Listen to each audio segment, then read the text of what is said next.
Hello, my name is Sekiyama, Division of Material Physics, Graduate School of Engineering Science, Osaka University, Japan.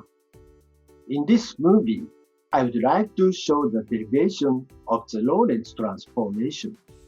The Lorentz factor gamma is well known and simple, but the derivation itself seems to be rather complicated and difficult. Here, I try to explain the derivation using mathematics in the undergraduate level, following to the Einstein's original idea in the original paper. I'm not so familiar to German, so I have quoted by the Japanese translation by the late Professor Ryoyu Uchiyama in Osaka University. Please enjoy it. Special relativity is important not solely for the limited field of physics, but also for condensed matter physics and material science. The Lorentz transformation can be derived by the discussion of the two inertial frame of reference. In order to derive the Lorentz transformation, two postulates are required. One is relativity. The law of physics takes the same form in all inertial frame of reference. That is the first point.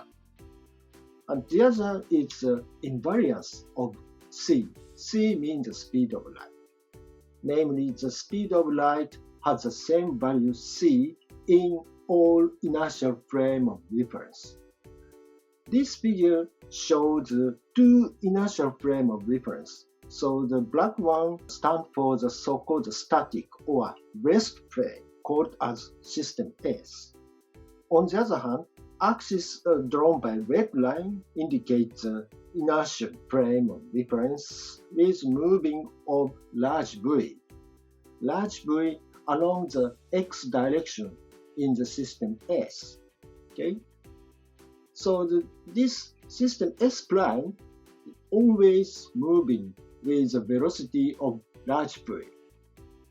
So the problem is when we observe the same light propagation from the system S and system S prime, the observed speed of light is c, irrespective of the inertial frames of reference. That is a very important and it seems to be rather strange. Lorentz transformation and its inverse transformation satisfy the two postulates. So especially the invariance of C is satisfied. From next slide, I would like to explain the derivation of the Lorentz transformation. So we consider the time of zero, time in the system S, t, and time at system S prime moving inertial frame as t prime is 0. At that time, it is assumed that the origin of the frame located at the same position, like this.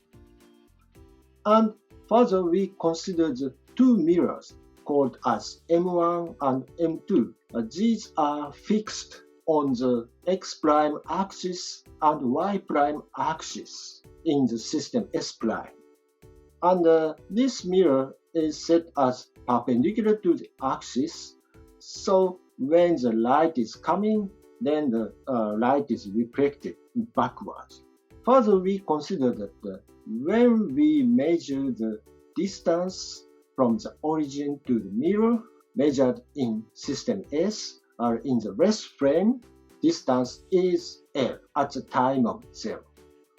Then we consider this situation at the time of 0. In this case, both times time are 0 for the system S and the system S prime. At that time, light is emitted along the x prime direction. Further, at the time of t1 prime, in system S prime, the light reaches M1 fixed on the system S prime. First, we consider the position of M1 in the system S, so in the rest frame. Of course, from the system S, this mirror is always moving with the velocity of large V. Therefore, the position X is expressed by using this formula, simply L plus large VT. So in this case, the L is expressed as X minus large VT. So L is constant. That means position of the mirror M1 can be described using the coordinate W defined as X minus large VT and Y and Z in system S. In this case, when we consider the position of mirror M1, the W is independent of T. That means that W equal to L. Final goal is to get the Lorentz transformation. So we need to consider the time t prime as a function of W, Y, Z, and T described in system S in the rest frame. So this time t prime is for the inertial frame S prime. So more or less, we need to know the way to transformation. We can set t prime as a function of W, Y, Z, and T. Then we consider the situation of T1 prime, where the light reaches M1. In this case, the M1 position L, 0, 0, and T in the system S is described by this. Therefore, the T1 prime can be expressed by using like this. Then we consider the amount of L. We can freely set the position of mirror. That means in the mathematical world, the small l is arbitrarily taken. Therefore, when we set the L as infinitesimal, we can obtain the T1 prime as the linear expansion of the L and L over C minus V like this one. Then further situation is considered. Here, time of T2 prime in system S prime, where the light come back to the origin of system S prime. When we measure the T2 prime in system S prime, since M1 is fixed on the system S prime, T2 prime is twice T1 prime. Okay? Then we consider the T2 prime as a function of the parameter in system S rest frame. In this case, the W is 0 because this is the origin of inertial frame S prime. And time is simply considered as this formula. Go and return. This, in other words, this is the time of T2 without prime. Still the L as infinitesimal. T2 prime can be described like this. This is a simple linear expansion. So now we know the three formula, 1, 2, 3. And this is twice this one. Therefore, we obtained this formula. Then further we calculate. So 1 over C minus V minus 1 over C plus V is obtained like this one. So we get this partial differential equation.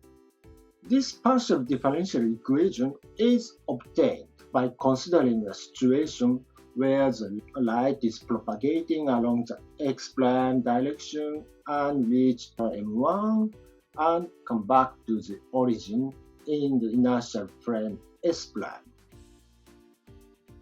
Then we consider another situation that light is propagating along the y prime direction.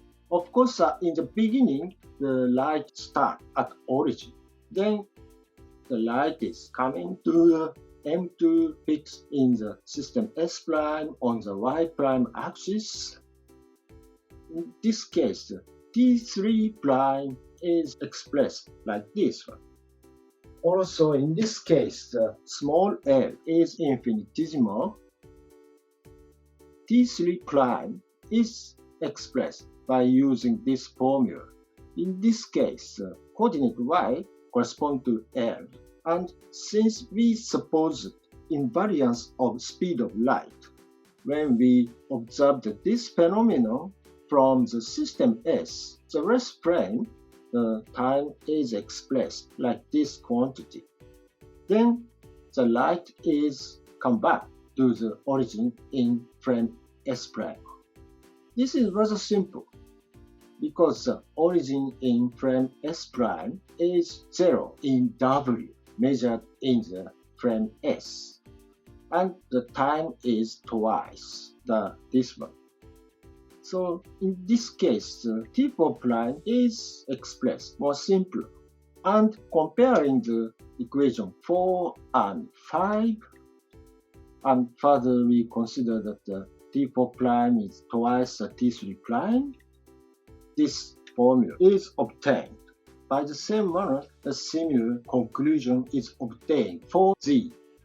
Then we can solve this differential equation. So we consider the simple solution as a linear function of W and T for this differential equation. Then we obtain this solution. So you can confirm that this satisfies this differential equation. But still we do not know the unique solution. Here A is multiplied. This amount of A is still unsolved. Then further we continue the discussion. Then we consider the head of the propagating light to the Y prime direction. Okay? So in this case, we can simply conclude that the Y prime equal to CT prime. Then CT prime is obtained according to the equation 6. Then we put this amount and obtained this result. On the other hand, we consider the position of the head of the same propagating light in frame S, in rest frame. In this case, the velocity in y direction is square root of c square minus v square. Then we get this equation, and W means the position of the M2 in x direction expressed by using this one. Therefore, W is 0. Then W is 0 and T is y over square root of c square minus v square. Then we get this identity. So further, we calculate like this. The moving direction of the inertial frame is x or x prime direction, perpendicular to the y or y prime direction. Therefore, the y prime is equal to y. Then we get A as square root of 1 minus v square over c square. So by using the equation 6 and 7, we get one transformation is obtained. So we can simply calculate and continue to calculate. Then we get this one and finally this one. So this is one of the target in this movie. So then I'd like to show the other formula of the Lorentz transformation about x and x prime. For determining such a solution, we need to consider the head of the propagating light to the x prime direction in system S prime. This is rather simpler, like this. So because speed of light is c. So at the same manner, along the y direction, discussion along the y direction, the same head of the propagating light is observed in the breast plane. Then we get this result. Then we recalculate. Since T is W over C minus V, this is put in here and obtain this result. And this result, and finally this one, then we get the very famous formula of the Lorentz transformation is obtained. Okay? By using these discussions, we have obtained the Lorentz transformation. So I think that surely it is rather complicated, but mathematics itself is not so high level, still undergraduate level. So I hope that many students try to understand this discussion. That's all for in the movie. Thank you for your kind attention.